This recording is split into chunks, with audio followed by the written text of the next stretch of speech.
সুনীল মুচকি হেসে বলল, তোমার মতো একটা বোন পেলে যে কেউ খুশি হবে। আমি বসে পড়লাম, আর সুনীল এসে বলল, প্রিয়া দিদি, তোমার মাথায় একটু তেল মালিশ করে দেব? আমি বললাম, না, আমার তেল মালিশের দরকার নেই। কিন্তু সে শোনেনি, নিজেই আমার চুলের ক্যাচার খুলে বলল, রাগ করো না, তোমার এই সুন্দর রেশমি চুলে তেল মালিশ করতে ইচ্ছা করছে। তখন বাবা মা কাজে চলে গিয়েছিল। এভাবেই সে আমার পাশে বসে মাথায় আলতো করে তেল দিয়ে মালিশ করতে লাগলো। তারপর এই সুযোগে সে আমার সাথে, আমি প্রিয়া, আমার বয়স তখন 2 বছর। আমি দেখতে অনেক সুন্দর, গায়ের রং ফর্সা, একটু স্বাস্থ্যবান, তাই আমাকে আরও বেশি আকর্ষণীয় লাগে। আমি কলেজে গেলে সবাই আমার দিকে চেয়ে থাকে। আমার একটি মাত্র অনেক আদরের ছোট ভাই আছে। আমি 2য় বর্ষের ছাত্রী এবং তখন গ্রীষ্মের ছুটি শুরু হয়েছে। প্রতিবারের মতো এবারও কলেজ থেকে ছুটি পেয়েছিলাম। আজ ঘরের সব কাজ শেষ করে আমি বিছানায় একটু বিশ্রাম নিচ্ছিলাম। ক্লান্তির কারণে আমার মনে হচ্ছিল সারা শরীর ব্যথা হয়ে গেছে, আর আমি একটু আরাম খুঁজছিলাম। এমন সময় আমার ভাই সুনীল এসে জিজ্ঞেস করলো, দিদি, তুমি ঠিক আছো তো? আমি বললাম, হ্যাঁ, সব কাজ শেষ করে একটু বিশ্রাম নিচ্ছি। আমার গল্পগুলো তোমরা শুনো, কিন্তু সাবস্ক্রাইবই করো না। দয়া করে গল্পগুলো ভালো লাগলে ভিডিওটি লাইক, শেয়ার এবং চ্যানেলটি সাবস্ক্রাইব করো প্লিজ। সুনীল বলল, তাহলে আমি এখনই তোমার জন্য দুধ নিয়ে আসছি, তা খেলে এখন একটু তোমার ক্লান্তি দূর হবে। তার কথায় আমি স্বস্তি পেলাম এবং মুচকি হেসে বললাম, ঠিক আছে, দুধ নিয়ে এসো, আমি একটু ঘুমাবো। সুনীল সবসময় তার বোনদের খেয়াল রাখে। আমি তার জন্য মনে মনে অনেক দোয়া করলাম এবং তার আনা দুধ পান করতে লাগলাম। দুধের গ্লাসটি পাশে রেখে আমি বিছানায় শুয়ে পড়লাম। সুনীল বলল, চলো, আমি তোমার মাথা ম্যাসাজ করি, তুমি একটু ঘুমাও। সে বিছানায় বসে আলতো করে আমার মাথা টিপতে শুরু করলো, আর আমি ধীরে ধীরে স্বস্তি অনুভব করলাম। চোখ বন্ধ করে গভীর ঘুমে তলিয়ে গেলাম। আর ঠিক তখনই আম্মুর ডাকে আমার ঘুম ভেঙে গেল।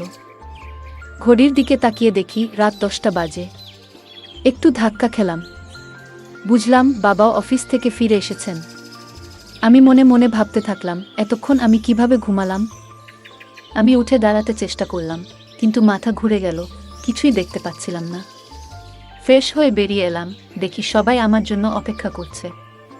আমাকে দেখে সুনীল মাকে বলল, দেখো মা, এত কাজের চাপ যে সারাদিন কাজ করতে করতে বেচারা একেবারে ক্লান্ত হয়ে পড়েছে। আমার মা ও বাবা দুজনেই বাইরে কাজ করতেন, কারণ শুধুমাত্র বাবার আয়ে আমাদের পড়ালেখার খরচ চালানো কঠিন ছিল। আমি আর সুনীল কলেজে যেতাম, কিন্তু গরমের কারণে আমাদের অনেক সময় বাসায় থাকতে হতো। গত কয়েকদিন ধরে সুনীল আমার প্রতি বেশ যত্নশীল হয়ে উঠেছিল। গৃহস্থালির কাজ করলে সে সবসময় আমাকে সাহায্য করতে চাইত। যখনই আমি ক্লান্ত হয়ে পড়তাম, সে পাশে দাঁড়াতো এবং বলতো, তুমি অনেক পরিশ্রম করছো, এটা আমার কর্তব্য তোমাকে সাহায্য করা।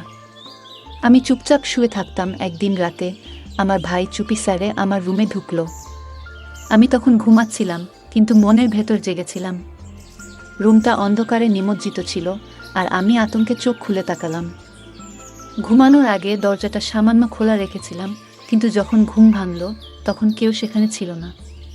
নিজেই উঠে দরজা বন্ধ করে আবার শুয়ে পড়লাম, কিন্তু হঠাৎ করেই অনুভব করলাম যে কেউ আমার দিকে হাত বাড়ানোর চেষ্টা করছে। পিছনে ফিরে তাকালাম, কিন্তু কেউ ছিল না। একটু ভয় পেয়ে গেলাম। ঘরের আলো জ্বালিয়ে দরজা খুলে বাইরে তাকালাম, কিন্তু কাউকে দেখতে পেলাম না। আগে কখনো এমন কিছু ঘটেনি, তাই একটু অস্বস্তি লাগছিল। তৃষ্ণা পেয়ে রুম থেকে বেরিয়ে এলাম পানি খাওয়ার জন্য। তখনই সুনীলকে আমি দেখতে পাই। সুনীল আমাকে দেখে জিজ্ঞেস করলো, তুমি কি এখনো জেগে আছো? কি হয়েছে? আমি বললাম, কিছু না, তৃষ্ণা পেয়েছিল তাই পানি খেতে এসেছি। সুনীল বলল, ভয় পেয়েছ নাকি? ভয় পেয়ে থাকলে বলো, আমি তোমার ঘরে ঘুমাই আজ। তুমি চাইলে আমি তোমার সাথে রুমে ঘুমাতে পারি। আমি তাকে বললাম, না, তোমার ঘুম নষ্ট করার দরকার নেই। কিন্তু সে বলল, তোমাকে একা রেখে যেতে পারবো না। অবশেষে আমি বিছানায় শুয়ে পড়লাম, আর সে আমার পাশে বসে বালিশটা ঠিক করে দিল। তারপর পাশের ছোপায় শুয়ে পড়ল। রাতে ঘুমানোর সময় মনে হচ্ছিল যেন কেউ আমার পাশে বসে আমাকে দেখছে, আমার মুখের কাছে হাত নাড়ছে, এবং এটা যেন একটা স্বপ্নের মতো। পরের দিন সকালে ঘুম থেকে উঠলাম, কিন্তু মনে হচ্ছিল কিছু অদ্ভুত। মেজাজও ঠিক ছিল না। তাই সুনীলের দিকে তাকিয়ে একটু বিচলিত হলাম। সুনীলকে বেশ হাসি খুশি দেখাচ্ছিল, যা আমার চিন্তার কারণ হয়ে দাঁড়ায়। আমি শরীরটা স্কার্ফ দিয়ে ঢেকে রেখেছিলাম। সুনীল মুচকি হেসে বলল, তোমার মতো একটা বোন পেলে যে কেউ খুশি হবে। আমি বসে পড়লাম, আর সুনীল এসে বলল, প্রিয়া দিদি, তোমার মাথায় একটু তেল মালিশ করে দেব? আমি বললাম, না, আমার তেল মালিশের দরকার নেই। কিন্তু সে শোনেনি। নিজেই আমার চুলের ক্যাচার খুলে বলল, রাগ করো না, তোমার এই সুন্দর রেশমি চুলে তেল মালিশ করতে ইচ্ছা করছে। তখন বাবা মা কাজে চলে গিয়েছিল। এভাবেই সে আমার পাশে বসে মাথায় আলতো করে তেল দিয়ে মালিশ করতে লাগলো। তুমি এত সুন্দর যে তোমাকে দেখলে সবসময় মনের মধ্যে একটা হাসি ফোটে। যখন যখন সে আমার চুলে মালিশ করছিল, মনে হচ্ছিল তার হাতে যেন কোনো বিশেষ জাদু আছে। তখন আমি বারবার ঘুমের যুক্তে হারিয়ে যাচ্ছিলাম, আর মনটা শান্ত হয়ে যাচ্ছিল। আমি তাকে জিজ্ঞেস করলাম, তুমি কোনো তেল ব্যবহার করছো? সে বলল, এটা খুব স্পেশাল তেল, তোমার জন্যই তৈরি, কারণ তোমার চুল এত সুন্দর। তার কথাগুলো এত মিষ্টি ছিল যে আমি বুঝতেই পারলাম না কখন যে ঘুমিয়ে পড়লাম। জানি না কেন আমি বারবার ঘুমিয়ে পড়তাম। পরের দিন ঘুম থেকে উঠতেই শরীরটা ব্যথায় ভেঙে যাচ্ছিল। জামাকাপড়ও এলোমেলো ছিল। মাথাটা একটু ব্যথা করছিল, মনে হচ্ছিল যেন রাতে ঠিকমতো ঘুমাইনি। ফ্রেশ হতে বাথরুমে গেলাম, কিন্তু মনে হচ্ছিল আমি অনেক কঠিন পরিশ্রম করেছি। রুম থেকে বেরিয়ে শুনতে পেলাম কেউ যেন কারো সাথে কথা বলছে। রান্নাঘরের দিকে গেলাম পানি খেতে, কিন্তু দরজার কাছে পৌঁছে দেখলাম লোকটা হাতে অনেক টাকা নিয়ে দাঁড়িয়ে আছে। সেটা দেখে আমি একটু অবাক হয়ে গেলাম। সে লোক টাকাটা ভাইকে দিল। সে আমার দিকে তাকিয়ে বলল, প্রিয়া, তুমি এখানে কেন? আমি তার কাছে গিয়ে বললাম, এত টাকা কোথা থেকে পেলি? সে নিচের দিকে তাকিয়ে বলল, প্লিজ বাবাকে কিছু বলো না। আমি জিজ্ঞেস করলাম, এই টাকাটা কেন? কিসের জন্য? সে বলল, এটা বাবার এক বন্ধুর টাকা, যা ফেরত দেওয়ার কথা ছিল। আমি টাকা ফেরত দিতে বললাম, কিন্তু সে মৃদু স্বরে বলল, হ্যাঁ, আমি মাকে বলেছিলাম। আমি তাকে বললাম, আমাদের কিন্তু পরিস্থিতি খুব খারাপ। রাতে যখন বাবাকে টাকা দিতে গেলাম, সে কিছু না বলে চলে গেল। পরের দিন আমি রান্নাঘরে কাজ করছিলাম, যখন সে তার বন্ধুদের নিয়ে ঘরে এলো। আমি তখনও কষ্টে কাঁপছিলাম। সেই সময় আমি দোপাট্টা খুলে বাসন ধুচ্ছিলাম। সবাই হাসছিল আমাকে দেখে। আমি তখন সুনীলকে বললাম, তুমি কিভাবে এমন করতে পারো? এই সময় আম্মু আব্বু কেউই বাসায় নেই। তুমি এদেরকে কেন নিয়ে এসেছ? সুনীল হেসে বলল, এটা তো আমার বাড়ি, আমি যেটা ভালো মনে করি সেটাই করব। তুমি তোমার কাজ করো গিয়ে। আমার উচিত ছিল সব কিছু ঠিকঠাক করা, বিশেষ করে খাবার রান্না করা। তারা আমার খুব ঘনিষ্ঠ বন্ধু, আমার ভাই বলল, কিন্তু সে আমার উপর বেশ রেগেছিল। তাই আমি খাবার প্রস্তুত করতে শুরু করলাম।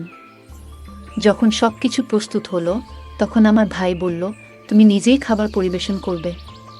আমি অবাক হলাম, কারণ এত ছোট একটা ব্যাপার নিয়ে এতটা গুরুত্ব দেওয়া হলো। তার বন্ধুরা অদ্ভুতভাবে আমার দিকে তাকাচ্ছিল। মনে হচ্ছিল যেন আমাকে কিছু বলতে চায়। খাবার টেবিলে রেখে আমি রুমে চলে এলাম আর ভাবছিলাম, সে তো তার বন্ধু। আমি ভাবলাম তাকে আর হয়তো এ বাড়িতে দেখতে পাবো না। তারা চলে যাওয়ার পর ঠিক তখনই সে আমার রুমে এসে আমার গালে আলতো করে স্পর্শ করল এবং বলল, তুমি এত রাগ করছো কেন? তারা আর আসবে না। কিন্তু মা বাবাকে এই ব্যাপারে কিছু বলো না, প্লিজ। তার আচরণ আমাকে একটু বিরক্ত করছিল। কিন্তু তো আমি নিজের রুমে গিয়ে একটু শান্ত হওয়ার চেষ্টা করলাম। বিশ্রামের জন্য ঘুমিয়ে পড়লাম, কিন্তু হঠাৎ করে আমার পায়ে কারো স্পর্শ অনুভব করলাম। চমকে উঠে দেখি সুনীল আমার পা তার কোলে রেখেছে। সে মেসেজ করছিল। আমি তাকে থামানোর চেষ্টা করলাম, কিন্তু সে বলল, আমাকে মেসেজ করতে দাও। আমি তো তোমার যত্ন নিচ্ছি।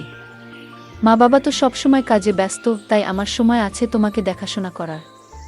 আমি ক্লান্ত ছিলাম, তাই সুনীলের হাতে মেসেজ নিতে নিতে ঘুমিয়ে পড়লাম, কারণ সারাদিন বাড়ির সব কাজ আমাকেই করতে হয়।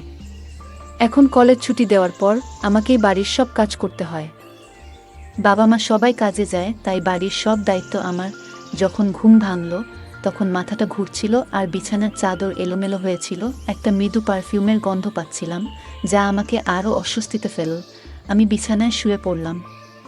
মনে হচ্ছিল কেউ যেন রুমে উপস্থিত আছে এবং আমাকে জাগানোর চেষ্টা করছে। কিছুক্ষণ পর যখন চোখ খুললাম দেখলাম বিছানায় শার্ট এবং পারফিউম পড়ে আছে। সবকিছুই যেন অদ্ভুত লাগছিল। আজকের দিনটা বেশ অস্বাভাবিক ছিল, কারণ আমি আর সুনীল ছাড়া বাড়িতে কেউ ছিল না। তারপর কি হলো, আমার শরীর বেশ ক্লান্ত এবং দুর্বল বোধ করছিল। আমার মুখের রং ফ্যাকাশে হয়ে যাচ্ছিল। আর সেই মুহূর্তে সুনীল আমার পাশে এসে দাঁড়িয়েছিল।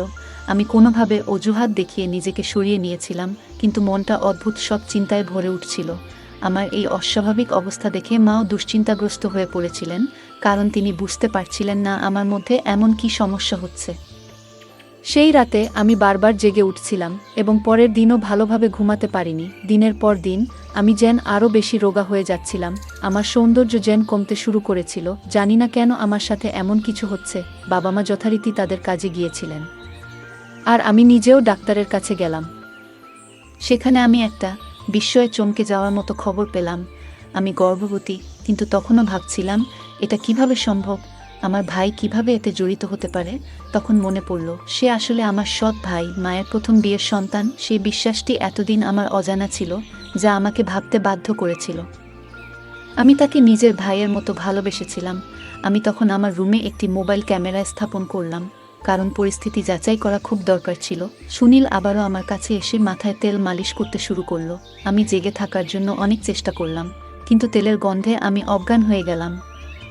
কিছুক্ষণ পর মা বাবা বাড়ি ফিরলেন, আর আমি ঘুম থেকে উঠলাম, কিন্তু ক্যামেরার রেকর্ডিং দেখে মনে হলো মাটি যেন সরে গেছে পায়ের নিচ থেকে। আমি জানতে পারলাম সুনীল তার কয়েকজন বন্ধুকে আমার রুমে এনে কিছু অশোভন কাজ করেছিল, যা আমার ধারণার বাইরে ছিল। আমি তখন বাবাকে সব দেখালাম, আর তিনি খুব রেগে গেলেন। আমার ভাই টাকার জন্য এসব কাজ করেছে। বাবা সুনীলকে ধরলেন আর অনেক মারলেন, কিন্তু সে নিজেকে ছাড়িয়ে নিয়ে চলে গেল। সুনীল সেই বাড়ি ছেড়ে চিরদিনের জন্য চলে গেছে, আর কখনোই এখানে ফিরে আসেনি। বাবা তাকে চিরদিনের জন্য চলে যেতে বাধ্য করেছেন। মা তাকে গ্রহণ করতে অস্বীকৃতি জানালেন। এখন আমার পেটে শিশুটি বেড়ে উঠছে, তাই আমি এই বাচ্চাটি নষ্ট করে ফেলি, কারণ এর বাবাকে আমি জানতাম না। পৃথিবীতে এলে আমি তাকে কি পরিচয় দেব, তাই আমি এই কাজটি করতে বাধ্য হই। সে আমার জীবনে প্রবেশ করেছিল অন্যায়ভাবে, তবে সুনীল আমার জীবনে যে দুঃস্বপ্ন নিয়ে এসেছিল তা আমি কখনোই ভুলতে পারবো না। সতর্কবার্তা: যখন আপনি নিজের পরিবারের সদস্যদের কাছাকাছি রাখেন, তখন তাদের নিরাপত্তা নিয়ে সর্বদা সচেতন থাকুন। কোনো যুবতী মেয়েকে কখনো এমন ব্যক্তির কাছাকাছি যেতে দেবেন না যার মনোভাব সন্দেহজনক। সমাজে এমন কিছু মানুষ থাকে যারা সর্বদা সুযোগের সন্ধানে থাকে, আর আপনার মেয়ের সুরক্ষার জন্য আপনাকে সতর্ক থাকতে হবে। আপনার সন্তানদের প্রতি আপনার দায়িত্ব এবং যত্নে কখনো উদাসীন হবেন না।